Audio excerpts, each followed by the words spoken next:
Talaga bang hindi ka galit?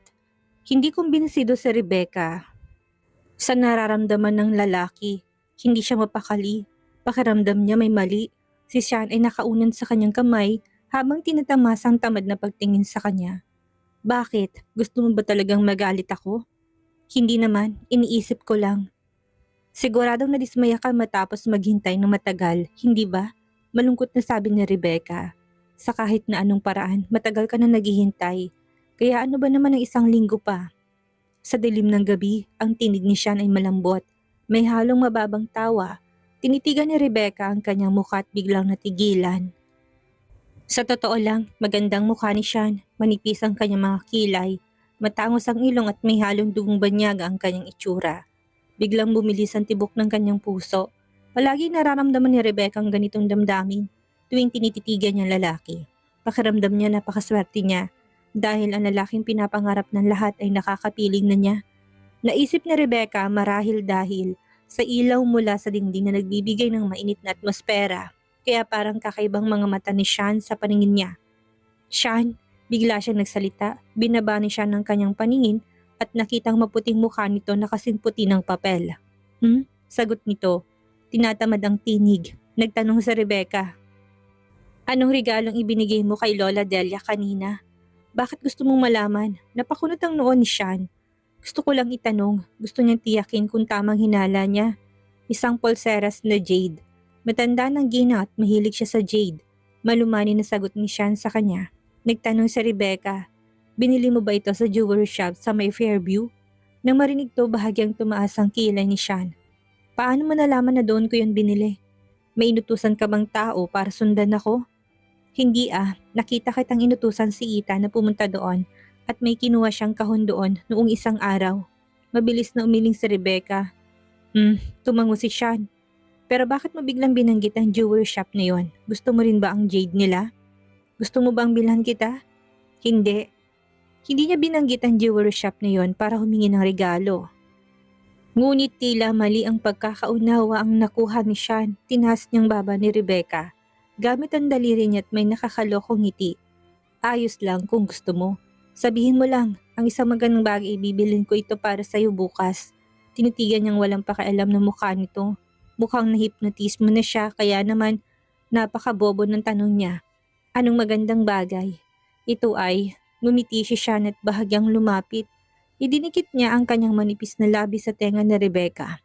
Ang kanyang tinig ay malambing at banayad. Noon, madalas mo akong tawagin sa isang pangalan. Naalala mo ba? Madalas ko siyang tawagin sa isang pangalan noon. Biglang minaalala si Rebecca at agad siyang namula.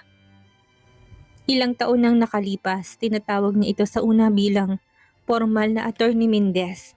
Ngunit nang lumaon, dahil sa maalaga at maingat na pag-alaga ni Sean sa kanya, tinawag niya itong kuya. Pero pakiramdam niya masyadong formal ang kuya. Habang lumilipas ang panahon, unti-unting nahulog ang loob niya kay Sean at gusto niyang maging mas malapit sa lalaki. Kaya naman tinawag niya itong Be. Isang mas malambing na paraan ng pagtawag sa isang lalaki. Tuwing tatawagin niya itong Be, dumidilim ang mga mata ni Sean. Pakiramdam na Rebecca ay gusto nito ng palayaw na yon. Kaya mas madalas niya itong gamitin, puno ng lambing. Be, at sa bawat pagbigkas niya nito, ngingiti si Sean at hahaplusin ang kanyang ulo. Sasabihin, ang bait mo talaga? Dumampi muli ang malambot na tinig ni Sean sa kanyang tenga. Pwede ba? Tanong nito. Pwede mo ba akong tawagin ulit sa pangalang yon? Hindi, agad siyang tumanggi. Bakit? Bahagyang nag-aalangan, sagot niya. 27 na ako ngayon, nakakahiya ng tawagin kita sa ganun. Mukhang nahihiya lang siya. Isang ngiti ang lumitaw sa maamong mukha ni Sean. Bakit naman? Mas matanda ako sa'yo ng ilang taon, kaya normal lang na tawagin mo kong kuya o kaya Be, hindi ba? Gusto mo ba talaga nitong matawag niya ulit ng Be? Namula ng gustong mukha ni Rebecca. Kahit ano pa, hindi kita tatawagin ng ganun. Mabuting bata ka dapat, tawagin mo ko niyan. Bigla niyang hinawakan ang kamay ni Rebecca at nagpakitang parang batang naglalambing. Nabigla si Rebecca tila hindi makapaniwala. Para bang sinapian ng multo si Sean na sa klase ng pag-arte nito. Para itong nag-iisip bata kapag naglalambing sa kanya. Pero naalala niyang ganito rin naman ito noon, madalas siyang tawagin sa iba't ibang palayo na nagpapabilis ang tibok ng kanyang puso. Minsan mabuting bata, Minsan mahinhin, minsan cute. Bebe ko. At sa tuwing naririnig niyang mga yon, hindi niya maiwasang mamula. Sumigaw ka ng malakas. Hinawakan niya siya ng kanyang mukha at biglang lumapit. Halos magdikit ang kanilang mga ilong. Tinitigan ni Rebecca ang gwapong mukha ng lalaki at biglang nagulo ang kanyang paghinga. Ang kanyang puso'y parang isang mailap na usa na biglang nagwala. Tawagin mo kong kuya at bibilhan kita ng regalo. Binalot ni siya ng kanyang mga braso sa kanya at bumulong na malapit sa kanyang tenga. Munting mahal, tawagin mo kong kuya. Umiling si Rebecca at matigas na tumanggi. Ngunit halatang namumula ang kanyang muka. Napansin to ni Sean at lalo siyang natuwa. Hinigpitan pa niya ang yakap sa babae. Bilisan mo at tawagin mo ko. Kung hindi, hahalikan kita. Hindi. Talaga? Bahagyang naningkit ang kanyang mga mata. Mas mahigpit pa niyang niyakap sa Rebecca gamit ang malalaking kamay at yumuko. Papalapit sa labi nito. Dahil sa kaba, agad na tinakpan ni Rebecca ang kanyang bibig. Dumampi ang labi ni Sean sa likod ng kanyang kamay. Napatawa ito at hinilang maliit niyang kamay papalayo. Mukhang mas gusto mong mahalikan kita kaysa tawagin akong kuya. Hindi naman sa ganun, sigaw ni Rebecca sa isip niya. Nang makita niya talagang halikan siya nito, dali-dali siyang sumingit. Hindi totoo yan. Kung ganun, tawagin mo akong kuya. Matigas pa rin ang paninindigan ni Sean. Kakaiba talagang lalaking ito kapag nasa mood mangulit. Napakakulit talaga. Nang makita niyang titig na titig to sa kanya, lalo lamang namula sa Rebecca. Magkakahalong kaba at kilig ang kanyang nadarama. Marahil ay dahil masyado silang magkalapit o baka naman dahil silang dalawa lang naroon sa loob ng silid. Natatakot sa Rebecca na baka halikan siya ni Sean. Kaya kahit namumula ang mukha niya, wala siyang nagawa kung hindi tawagin to. Kuya, nang marinig ito ngumiti si Sean. Mahigpit niyang hinawakan ang kanyang mga daliri tinawag sa Rebecca bilang munting cute. Ayun na naman ang palayaw na yon. Ang mga kaklaseng pagtawag ni Sean sa kanya ay talagang kakaiba. Ito ang Sean na nakilala niya at nagpaibig sa kanya. Lalong namula ang mukha ni Rebecca. Tinawag na kitang kuya, pwede mo na ba akong bitawan? Ayaw ko tang bitawan. Malalim ang tindig nito sa kanya at nang lumingon si Rebecca, bigla siyang hinalikan nito. Matindi, walang babala. Pumalag siya, ngunit hindi siya pinayagang makawala ni Sean. Mahigpit nitong pinalibot ang braso sa kanyang bewang. Hinigpitan ng yakap at tinalikan siya ng matagal bago siya tuluyang pinakawalan. Napakilo si Rebecca na hindi namamalayan at pinahid ang kanyang labi. Nakatingin si Sean sa kanya na may nakakalokong ngiti. Ano, daring-dari ka ba sa laway ng kuya mo? Tinignan siya ni Rebecca ng masama. Hindi ba't nagkasundo tayo? Tatawagin kitang kuya at hindi mo ko hahalikan. Oo nga, tumango ito ng seryoso. Bakit mo ko hinalikan? Tinitigan siya ni Sean ng bahagyang nakangisi. Nung una, plano ko naman talagang hindi kahalikan. Pero nakita ko mapang-akit mong mga mata. At ang mapupula mong labi, sino ba kasing nagsabi na maging maganda ka? Bakit ang ganda mo sa paningin ko? Napakasama mo talaga, napangiwi si Rebecca. Pakiramdam niya isa itong hayop na nagaan yung tao. Isang formal na ginoo sa labas, ngunit sutil sa kaloob-looban. Niloloko mo na naman ako. Totoo ang sinasabi ko. Napakaganda mo. Kaya nga kanina pa ako nasasabik na mahalikan ka. Alam mo yon? Ginagayuma mo yata ako. Hala siya, hindi ko kailangang manggayuman ng lalaki, no? Talagang maganda ako. Kaya nga, bakit kasi napakaganda mo? Ang bango mo pa. Malambing itong sabi sa kanya. Pero kahit inirapan niya ito, hindi man lang ito nagalit. Sa halip naman itong naginat at pinasok ang kamay sa ilalim ng kumot. Nagulat si Rebecca at muntik na mapasigaw. Dahil sa malalaking kamay nito.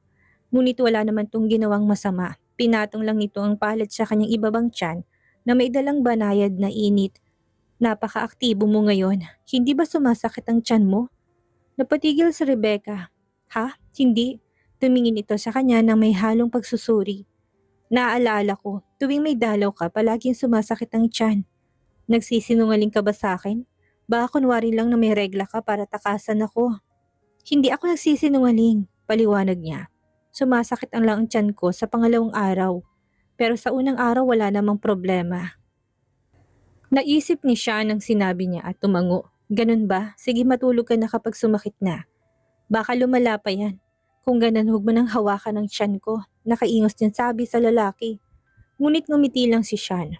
Hindi ba dati sinabi mo na mas mahimbing ang tulog mo kapag hinahawakan kong tiyan mo? Totoo naman yun, pero noon yun, noong maganda pang samahan nila, noong gusto pa niya ng alagaan siya nito. Ngayon parang nakakailang, ngunit ayaw sumuko ni Sean. Pinilit niyang ipatong ang kamay sa tiyan ni Rebecca para painitin ito.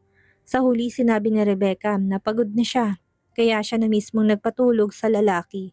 Ipinikit niya ang kanyang mabibigat na mga mata at tuluyan na nagpahinga. Buong araw siya nagtatrabaho, tapos sinabala pa siya ni Luke ngayong gabi at kailangan pa niya samaban si Sean sa party. Hindi na nakapagtataka na sobrang pagod na siya at bumibigay na ang kanyang katawang lupa. Nakatulog si Rebecca sa kalagitnaan ng antok at naramdaman niya na may humila sa kanya papalapit. Isang banayad na halikang dumampi sa kanyang noo kasabay ng isang malambing na tinig. Munting mahal, pagkagising niya kinabukasan nasa mga bisig pa rin siya ni Sean. Nakapatong ang baba nito sa kanyang balikat at ang kamay nito ay nasa kanyang tiyan. Hinawakan nito ang tiyan niya. Hindi siya makapaniwala, kumurap siya ng ilang beses. Habang unti-unting lumalamig ang kanyang puso sa halo-halong emosyon na bumabalot dito, maingat niyang inalis ang kamay ni Sean at dahan-dahang bumangon. Ngunit sa hindi inaasahan nagising to. Sa reflex, agad nitong ibinalik ang kamay sa kanyang tiyan at marahang pinisil iyon. Nagulat siya sa ginawa nito at hindi sinasadyang napaungol ng mahina. Doon dumilat si Sean at tumitik sa kanya ng may malalim at nag-aalalang tingin. Masakit ba ang tiyan mo? Hindi. Namulang kanyang mukha tila hindi mawari ang kanyang ekspresyon. Anong nangyari? Hindi maintindihan ni siya ng reaksyon niya. Hindi sumagot sa Rebecca. Sa halip mabilis siyang tumakbo papunta sa banyo na pula pa rin ang mukha. Ang sigaw niya kanina hindi dahil hinawakan nito ang kanyang tiyan ko hindi dahil hindi sinasadyang nadampian din nito ang kanyang panty. Nahawakan ng lalaki ang kanyang pinakaiingatang kabibe. Sa kasalukuyang estado ng kanilang relasyon, tiyak na lumampas na yon sa linya at nakakaasiwa para sa kanya. Sa loob ng banyo, nakita niya sarili niya sa salamin. Pulang-pula pa rin ang kanyang mukha. Kumuha siya ng maligamgam na tubig at winisik ito sa kanyang pisngi. Ngunit hindi pa rin nawala ang pamumula. Pagkalabas niya, wala na si Sean sa kwarto. Nagsuot siya ng damit at bumaba patungo sa pagkainan. Sa kusina, nakita niya si Sean na naglakad-lakad sa harap ng counter. Hindi tiyak kung anong ginagawa nito. Hindi niya ito pinansin. At diretsong naupo sa mesa. Kinuha niya isang milk bun. At kagat-kagat to nang biglang lumapit si Sean dalang isang baso ng mainit na tubig. Pinatong ito sa harap niyang baso at nagsabing, "Inumin mo to habang mainit pa." Napatitig si Rebecca sa inumin. Brown sugar ginger water. Nagising si Sean ng maaga para lang gawin ito. Tinignan niya ang baso na may halong pagkagulat. "Ginawa mo to para sa akin?" Tumango si Sean. "Ngayon ang pangalawang araw mo. Hindi ba sumasakit ang tiyan mo?" Hindi nakapagsalita sa Rebecca. Hindi niya inaasahang naalala nitong sinabi niya kagabi. Kung sasabihin niyang hindi siya naapektuhan, siguradong nagsisinungaling siya. Kinuha ni Rebecca ang tas at dahan-dahang tinikman ito. Masyadong matapang ang lasa ng luya, kaya agad siyang napasimangot. Ang tapang ng luya, hindi masarap. Tinaasan siya ng kilay ni Sean. Ano pa nga bang tawag dyan? Brown sugar ginger water. Kung brown sugar lang yan, walang lasang luya. Kung konti lang ang luya, paano magiging epektibo? Hindi ko na itutuloy ang pag-inom, hindi ko kaya. Binabanasan na niyang tasa nang bigla siyang tinignan nito ng matalim. "Huwag mong ibababa, ubusin mo yan." Nakatawid ang mga braso nito sa kanyang dibdib, halatang hindi siya tatantanan. Mukhang pipilitin siya ng lalaki. Mukhang wala siyang kawala, pero nga hindi masarap. Halos nagmamakaawa niyang sabi, "Kahit hindi masarap, kailangan mong inumin." Utos nito sa kanya. "Ginawa ko yan para sa'yo at mainam yan sa katawan mo." Mukhang desidido to na pahirapan siya. Labis na nadismaya sa Rebecca. "Hay, ang sama talaga ng lasa. Hawakan mong ilong mo habang iniinom mo." Tumango si siya na parang may naisip na magandang idea. "Ganito na lang. Ako nang pipisil sa ilong mo tapos ikaw ang iinom." Pagkasabi nito agad itong inabot ang ilong ni Rebecca para pisilin ito. Pero mabilis itong umiwas at sinampal palayo ang kamay niya. "Huwag mong hawakan ang ilong ko. Kung ganun, ubusin mo ng maayos. Kung hindi gagamit ako ng puwersa." Nakangising utos nito sa kanya.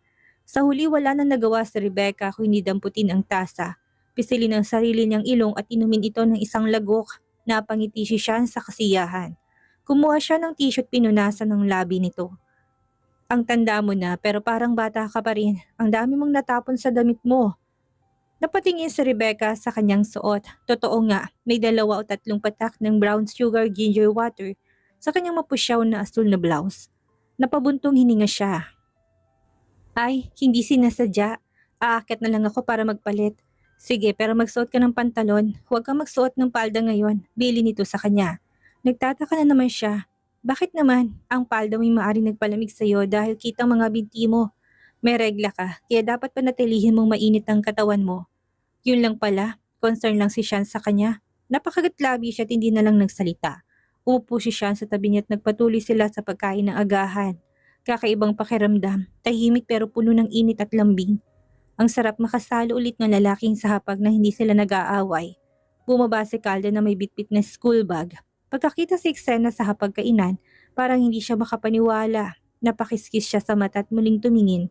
Si Sean ay ibala sa pagalis ng tinik na salmon para kay Rebecca. Sa malambing na tinig sinabi nito, inihaw ang salmon na ito. Pwede mo siyang kainin pero wag mong kakaining hilaw. Oh, tumango si Rebecca, kinuhang laman ng isda at sinubo. Napangiti si Calden at lumingon kay Ate Wen. Ate Wen, hindi mo ba napapansin na parang bumuti ang relasyon ng daddy at mommy? Tumingin din si Ate Wen sa dalawa at ngumiti. Oo nga, parang mas gumandang atmosfera. Lalong lumapad ang ngiti ni Calden. Nilapitan niyang dalawa at biglang nagtanong, anong ginagawa niyong dalawa nang hindi ko nalalaman? Nasa kalagitnaan ng pagkain sa Rebecca nang marinig ito at bigla siyang nabilaukan. Agad siyang inabutan ni siya ng tubig. Uminom ka muna, dahan-dahan lang. Uminom si Rebecca ng 2 lagok ng tubig bago nakarecover. Tapos tumingin siya sa anak at nagsalita. Calden, hindi ba tinuruan ka ni mommy na huwag tatayo sa likuran at manakot ng tao? Napangiwi si Calden at nagdagay ng kamay sa kanyang likod. Hindi naman kita tinakot, kayo lang sobrang tutok sa isa't isa kaya hindi niyo ako napansin. Magandang umaga.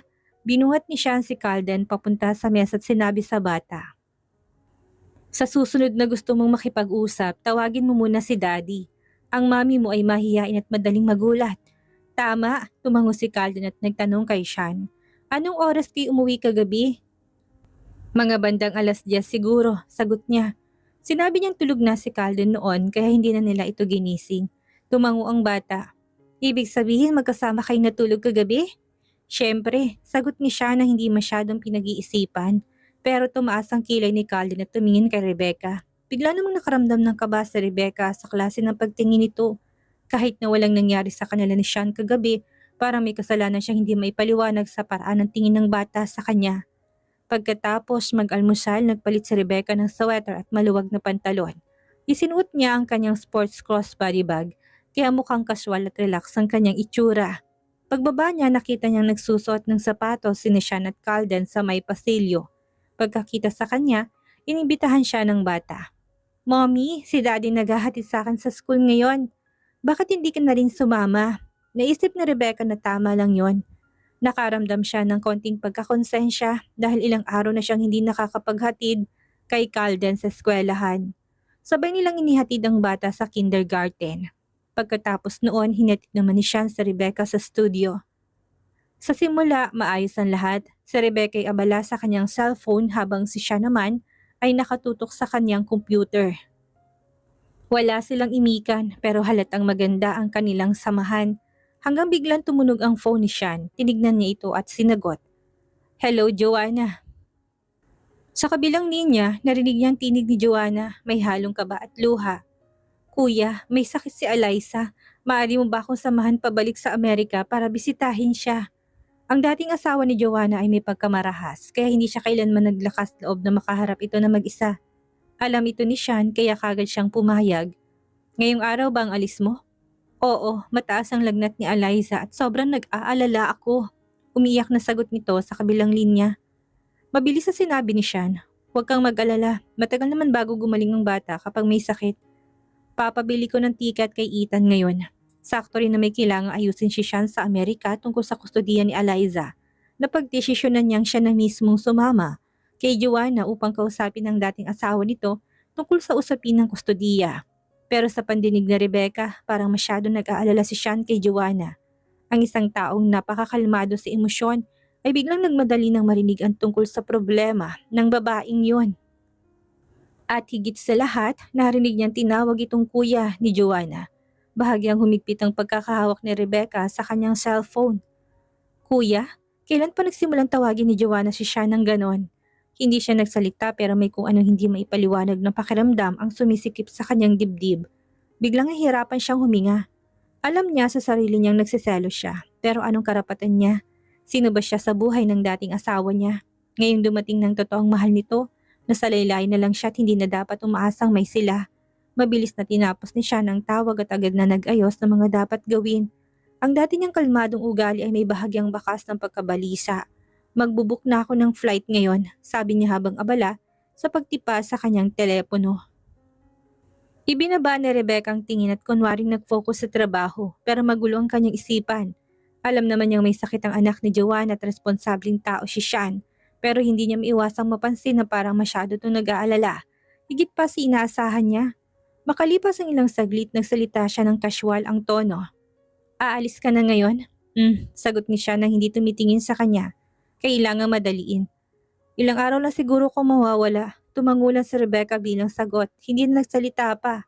Napansin ni Sean ang kanyang reaksyon at sa wakas ay tumingin sa kanya. Ano problema? Parang hindi ka masaya. Ngumiti si Rebecca ng bahagya. Wala naman akong kinalaman dito, hindi ba? Magaan lang ang tono niya pero sa kung anong dahilan, bahagyang kumunot ang noon ni Sean. Kaya gusto ni Sean ang titulong ito dahil ba tinawag to ni Joanna na kuya? Kaya dapat yung din ang itawag niya sa lalaki. Nais nitong maalala gabi-gabi ang babaeng yon. Napangiwi siya sa isiping yon. Sa huli hindi naman siya si Joanna kaya konting pansin lang ang kaya niyang makuha mula kay Sean. Hindi tulad ni Joanna na kahit sa isang maliit na bagay ay nakakakuha ng buong atensyon ng lalaki. Sa bagay, isa lang naman siyang ex-wife. Stop the car, sigaw niya. Hindi na niya kayang nangyayaring tensyon sa kanyang puso. Lumingon si Sean habang hawak ang telepono at mula sa kabilang linya ay narinig ang boses ni Joanna. Bakit may boses ng babae? Sino yun kuya? Tanong nito buhat sa kabilang linya. Si Rebecca. Sagot ni Sean kay Joanna bago siya bumaling kay Rebecca. Bakit mo pinapatigil ang sasakyan? Bigla akong nauhaw. Bibili na muna ako ng tubig. Pagsisinungaling ni Rebecca, sa totoo lang ayaw niya lang talagang manatili sa isang espasyo kasama ito. Kaya binuksan niya ang pinto ng sasakyan at lumabas. Hindi na niya kayang tiisin ang nararamdaman niya. Kumunot ang noon ni Sean at sinabi kay Joanna. Pagbalik ko sa Amerika, kakausapin ko ang dati mong asawa tungkol sa usapin ng kustodiya. Sige, salamat kuya. Sagot ni Joanna, walang anuman pero tawagin mo na lang ako sa pangalan ko. Huwag ng kuya, pigil niya sa babae. Bakit? Hindi naintindihan ni Joanna kung anong ibig niya sabihin. Sumagot si Sean. Ito ay eksklusibong tawag lang sa akin ni Rebecca. Hindi maganda kung tatawagin mo rin ako niyan. Ang asawa ko lang ang nais kong tumatawag sa akin ng ganyan. Nagbagong ekspresyon ni Joanna at mariing kinagat ang ibabang labi. Kuya Sean, ayaw mo na ba sa akin dahil nagpakasal ako? Joanna, malaya kang makasamang sino mang gusto mo. Hindi ako makikialam. Kasual na sagot ni Sean sa babae. Matapos ang maraming taon, nanatili pa rin ang pagiging malamig ni Sean. Mapait na ngumiti si Joanna. Noon sa galit niya at nais na inisin si Sean. Nakipagrelasyon siya sa isang dayuhan. Hindi niya inakalang mananatili itong kalmado at binati pa siya. Hindi matanggap ni Joanna ang pagkatalo kaya pinakasalan niya ang dayuhan. Ngunit sa huli para siyang tumalon sa nagliliyab na apoy. Kung maulit man ang lahat, hindi na siya magpapadala sa bukso ng damdamin. Dahil sa lahat ng paghihirap na pinagdaanan niya, naunawaan niyang kahit mabait sa kanya si Sean, hindi niya ito dapat suwayin. Nang basta-basta, ang mabubuting lalaki gusto ng maraming babae.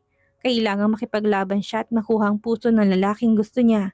Tulad ng kasabihang, ang prestiyosong paaralan at magandang trabaho ay nangangailangan ng pagsisikap para makamit. Bakit mo isiping makukuha mo ng madali ang isang mabuting lalaki sa pamamagitan lang ng pagsimangot? Kaya maghintay ng may pasensya. Sa halip na itulak ito palayo sa isang iglap, pinagdikit ni Joanna ang kanyang mga labi. Inayos ang kanyang emosyon at mahinang nagsabi, Kuya Sean, patawad, lumampas ako sa limitasyon. Buong umaga, abala si Rebecca na magtanghali dumating si Manong Dave, ang mayordomo ng villa, dalang isang kahon ng pagkain. Nagtaka si Rebecca. Manong Dave, bakit ka nandito? Sinabi ni Sir na hindi magandang pakiramdam mo nitong mga nakaraang araw, kaya dinalan kita ng pagkain para sa ilang araw. Sagot nito habang inabot ang multi-layered lunch box bago umalis. Dinala niyang pagkain sa itaas. Pagbukas niya ng kahon, puro magaga ang pagkain ng laman. May isang maliit na palayok na mainit na bird's nest at puting mushroom soup. Marahil alam nito na may buwanang dalaw siya kaya naglagay ng mga pampalakas ng dugo. Hindi na tumanggi si Rebecca sa alok ng pagkain ni Sean. Dahil naihatid na, masasayang lang kung hindi niya kakainin. Kumuha siya ng kutsara at tinikman ito. Sakto lang ang lasa, hindi masyadong matamis at may banayad na bango. Habang kumakain, nanonood siya ng maikling video sa kanyang telepono. Hindi sinasadyang lumitaw sa harapan niyang isang balita. Nakita ng netizen si Sean sa paliparan at lumipad palabas ng bansa kasamang bago niyang kasintahan. Ang kasintahan niya ay may napakamanghang pangangatawan at pinanghihinala ang isang doktor. Tumitig si Rebecca sa maikling video sa maliit na screen. Naniningkit ang kanyang mga mata dahil sa selos. Sa larawan, makikitang suot ni siya ng isang madilim na suit habang tinutulungan na pumasok sa gate si Joanna na nakasuot ng sunglasses. Nasa likuran nila si Ethan, dalang bagahe ni Joanna. Maraming mga dumadaan ang may hawak na cellphone. Kinukunan sila ng litrato, ngunit si Sean, sa kabila ng kanyang malamig na ekspresyon ay kasama si Joanna na parang isang maginoo. Ipinapakita na talaga ng lalaking ito ang hayagang relasyon kay Joanna. Hindi ba nito naisip na makikita yun ng anak nila? Sa seksyon ng mga komento, maraming haka-haka. Mukhang namumulang mata ng babaeng ito at may suot na salamin. Buntis kaya siya? Paano mo naman nasabing buntis siya? Tingnan mo ang ganda ng katawan niya pero may nakaumbok sa tiyan. Baka buntis siya kaya dinala siya ni Sean sa ibang bansa para manganak. Nakita niya mga komentong yun at napangisi siya ng malamig. Ngunit ang bigat sa kanyang dibdib ay hindi niya maaalis.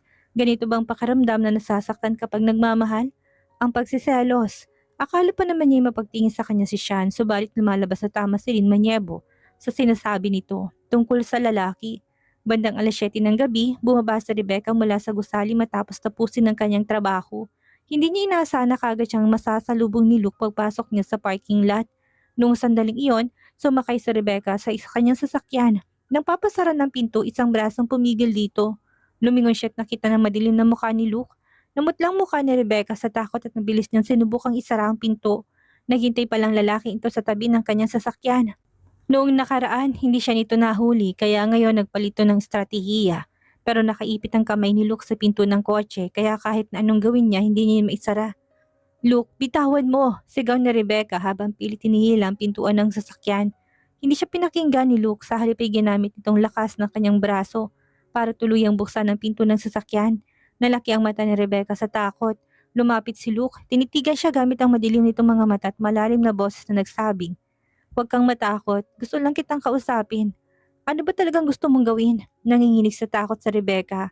Sino ba naman ang hindi matatakot kung may naghihintay sa kanya sa isang madilim na underground parking lot sa oras ng gabi? Sabi ko naman, gusto lang kitang kausapin. May hinahong sabi ni Luke sa kanya. Kung gusto mo akong kausapin, bakit hindi ka pumunta sa studio ko? Napangisi si Luke. Pupunta ako sa studio mo pero tatanggapin mo ba ako? Tama nga siya, hindi niya ito tatanggapin. Noong nakarang linggo, gusto niyang makita ni Luke pero inutusan siya ni Lucinda na tanggihan ito. Sinabing nasa business trip siya pero hindi niya yun pinaniwalaan ng lalaki. Dahil nasa Pilipinas noon si Sean, hindi siya masyadong naging hayagan sa kanyang mga kilos. Naghintay lang si Luke sa tamang pagkakataon. Ngayong umalis na si Sean patungong ibang bansa. Alam ito ng lahat kaya muling lumitaw si Luke. Dahil alam niyang hindi siya papansinin ni Rebecca kung basta-basta siyang pupunta. Hinintay na lang niya ito sa underground parking lot. Ano ba talagang gusto mong pag-usapan? Malamig ang ekspresyon ni Rebecca. Pero hindi siya nagpapakita ng matinding galit. Takot na baka saktan siya ni Luke. Kailangan niya maging mahinahon upang hindi magising ang irita ng lalaki. Umusod ka. Mukhang papasok sa sakyan si Luke. Tumanggi si Rebecca pero pumasok na ito ng kusa. Natakot siya na baka upuan siya nito kaya napilitan siyang umatras at lumipat sa passenger seat. Pumasok si Luke at hindi inalis ang titig niya kay Rebecca. Nararamdaman pa rin niya ang takot kaya hinigpitan niyang kanyang coat at maingat na nagsabi. Kung may gusto kang sabihin, sabihin mo na lang ng direkta. Kailangan mo bang matakot ng ganyan sa akin? Tumawa si Luke na parang baliw. Para kay Rebecca, mas nakakagulat kung hindi siya matatakot. Ang tingin nito sa kanya ay direkta at walang pag-aalinlangan na parang nais siyang lamunin nito ng buo. Yung tipong ang lalaki hinubaran ng damit ng babae sa tingin pa lang. Ano ba ang gusto mong sabihin? Ang malamig na ekspresyon sa kanyang maliit na mukha ay hindi nagbago. Saglit siyang tinitigan ni Luke bago nagsalita. Gusto kitang kausapin tungkol sa kaso natin. Hindi ba't magsisimula ng pagdinig sa korte?